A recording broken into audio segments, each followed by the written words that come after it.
Okay, let's put it to sleep. Very simple to put it to sleep. Just slide this little switch down here, and boom, off to sleep it goes. And this is just one of the pictures that it displays. If I wake it up and sleep it again, it shows another picture. So anyway, that's that. I'm now going to basically come up with give you guys a bit of a conclusion here of the Kindle. So, basically pros and cons of the Kindle, shall we say. I mean, number one, yes, it is indeed a very lightweight device. I don't know the exact weight specs on this thing. It is very lightweight, though. I mean, yeah, I could hold this thing forever. Oh, it is a little heavy, I have to admit. It's, you know you're holding it, but it's not like, you know, so heavy that it's like cumbersome to hold. I could hold this thing for a very long period of time, just like this, and totally be fine. Anyway, yeah. So it's very lightweight. It's also very, very thin. Very thin. In fact, here's a pin. It's thinner than the pin. On Amazon's website, let me be right back here, they do this. Thin as a pencil. Just super thin. So, that's way too cool. I love how thin it is. Something else that's nice about it is the e-ink display. It is a lot better than the first Kindle.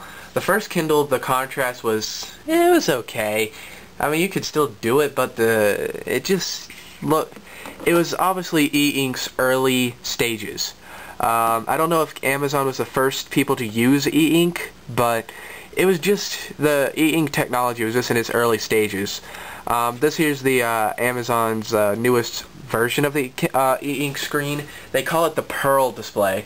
It has 16 shades of gray in it, and that might not sound like a lot, but as you can see, I mean, it does a good job of showing you these birds. Here, let me zoom in on you.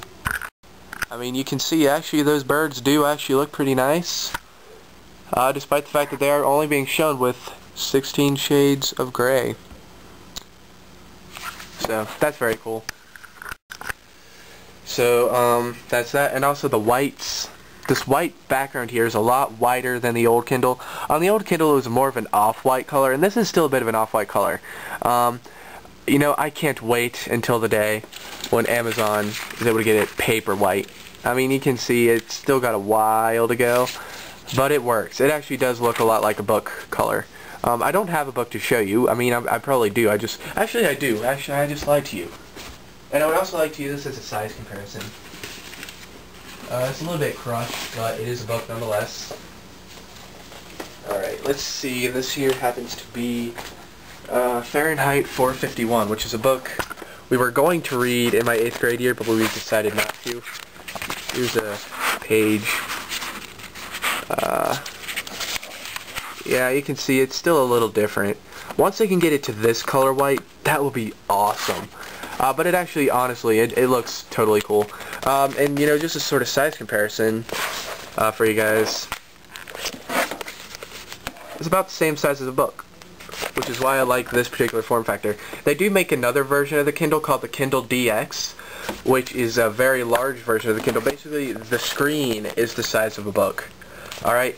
It's a lot larger than the let me put the book away. There you go. It's a lot larger than a book. It's probably, I would say it's about the size of a magazine. That one would be good for reading newspapers and stuff. But it's just got a larger screen, so obviously. But that one's a lot more expensive, and we will get into prices here in a bit. So that's that. Let's see, anything else I like? I do like the way it looks. The overall finish is very nice. There's a little bit of a grease print right there. Actually, I don't know if that's grease. It might actually be a wear mark. Hope not. I don't know. But it does have a nice finish on it. Very nice matte look. And I also like the way it looks on the back. This one's rubber. The previous versions were metal on the back. Well, actually, I think the first version was plastic. Then the second one was metal. Then this one went back to plastic. So it'll be even lighter. I do like that. The back is not removable by the user, so if you need to replace the battery in it, you're going to have to send it into Amazon and they'll do it for you. That's a bit of a shame. I do also think that the screen is glass, so maybe in the next version of the Kindle, this will be a plastic screen. It'll be even lighter. That'll be awesome. But I do like the fact that it's glass. Actually, I don't know if I haven't actually tested if it's glass yet. Very simple to do. Just take a bit of metal, like a key. That's glass. That's definitely glass. So yeah, it is a glass screen, just so that you guys know. Let's see. Some cons. Do I have any cons about the Kindle? Well, I've already said the text-to-speech. I've already mentioned the keyboard. The keyboard is a nightmare. I do not like the keyboard. I mean, you know, you look at it, you'd think it's a nice keyboard. I mean, look, I'll give you guys a nice macro shot of it. I mean, if you look at it, it is indeed a nice, comfortable keyboard to use. I mean, it actually feels very good to use, but it's the layout. Oh my gosh, the layout. Oh man, I gotta show you this. It's gonna be hard to show you, but well, here, I'll just do it this way. You can see right there how, you know, these two rows here are fine. I have no problems using the top two rows. It's the bottom row that really bugs me. Sorry if my fingernail is a little long. Sorry about that. You can see the Z comes right here. On a standard traditional keyboard, which I happen to have right here.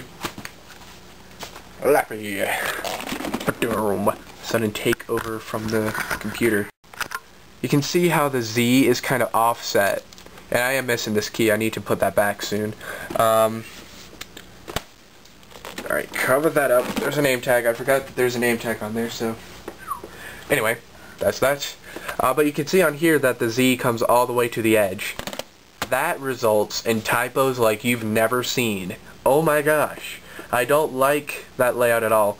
I mean, it's kind of hard for me. I find my biggest typo that I make, the most common typos that I make is either when I'm trying to hit the C key and I push the V key, or when I'm trying to hit the N key and I accidentally hit the N key, which I actually did right there. I was pointing to the M key even though I was trying to point to the N key. You know what, Amazon, you can do better with the Kindle. I want to see it a little bit more offset, you know, like that. It would be a much better experience then. So anyway, that's just my only suggestion for them, is to, you know, I mean, it is nicer looking aesthetically, but, you know, function's important here. I don't know. It's not really meant to be a typing device, though, so, I mean, I can give it a little bit of grace there, but, I mean, if you do want to update your status or tweet from here, you will have some stupid looking typos. Trust me, I've done it several times, and I feel it just looks retarded. So, is that all I can really think of to say? I think that's it, actually. Let's go ahead and talk about price and versions of this thing you can buy. Alright, so you can buy 3 versions of the Kindle. The Kindle 3, that is, the Kindle 3rd generation. There are 3 versions out there. Well, I should technically there's 6. But anyway, yeah, let's just go ahead and say there's 3, though, just so we can keep the confusion levels down. So there's 3 versions of the Kindle. The very Billy Basic version of the Kindle is the one that is before this one. That one is the Wi-Fi only Kindle. It only uses Wi-Fi. So if you need to connect to the internet to download a book, you're going to need to be, you know, at a local coffee shop, at a Starbucks, or, you know, anywhere. Your school, anywhere where there's Wi-Fi. Then you can get on and, you know, do what you got to do on the Kindle store or the web browser. That one is going to run you $140, or actually, excuse me, take that back, $139, alright? So the Kindles are a lot cheaper than they used to be. I mean, they used to be very expensive. Now they're much cheaper, which is awesome. The Wi-Fi only version, though, only comes in this black color, alright? You can only get it in this black color, which they call graphite. Graphite, excuse me. Then this is the Wi-Fi and 3G model, alright? And it will run you $189. Gotta be more emphasizing on my constant. Well, my mouth's just getting dried up from talking so much. I gotta wrap this up soon. $189 for the Wi-Fi and 3G model. This one comes in the graphite version, which is what I have here. It also comes in a white. I don't know what it's called though. The white version. I'll post an annotation to what the particular white one is called. And you can also get it in that color. I obviously want the black one because I do like the black color, but the white one will look pretty cool too. So that's pretty nice. And then there comes the Kindle DX, which is the one I was talking to you guys about earlier. That one's about the size of a magazine. Alright, maybe a little smaller. I don't know. I've only seen them, alright? I haven't actually been able to size comparison them, but they are fairly large. The button layouts are a little bit different. The buttons are slightly different, but it uses the same e-ink Pearl display. It uses it uses basically the same technology. It's just bigger, and some of the buttons are different, and it's just aesthetically looks different. Alright, that one is going to. I think there's 2 versions of that one actually. So I kind of lied. There's actually 4 versions of the Kindle. And I don't really know the prices offhand, but I do know that I am certain that there is a Wi-Fi and 3G version of the Kindle DX, which I think costs you $359, which is quite expensive. And there might be a 3G and Wi-Fi, or excuse me, there might be a Wi-Fi version of it, which probably is a little cheaper, maybe $300, but I'm not certain. And the Wi-Fi version, I'm assuming, I'm only assuming this. I don't know much about the Kindle DX. I'm assuming the Wi-Fi only version will only come in this black color, and the Wi-Fi and 3G version will have a white and a black version that you can choose from. So that's that. Now, where do you buy the Kindle? I've always thought that you could only get them from Amazon. Well, actually, that is not true. You can also buy them from your local Staples, and maybe your Office Max or something like that. Staples. Go to Staples. If you don't have a Staples, just office stores. Try all office stores. But if none of your other office stores try them, Staples, my Staples at least has them. And you can also go there to buy a lot of Amazon or Kindle accessories. They cost the same both places though, so maybe Amazon will occasionally have sales, or maybe Staples will occasionally have sales though, so make sure you look at those 2 sources and figure out which one is cheaper for you. I just wanted to go with Staples. I was originally going to buy straight from Amazon, but when I saw that Staples carried them, I kind of figured, I'll get one from Staples though.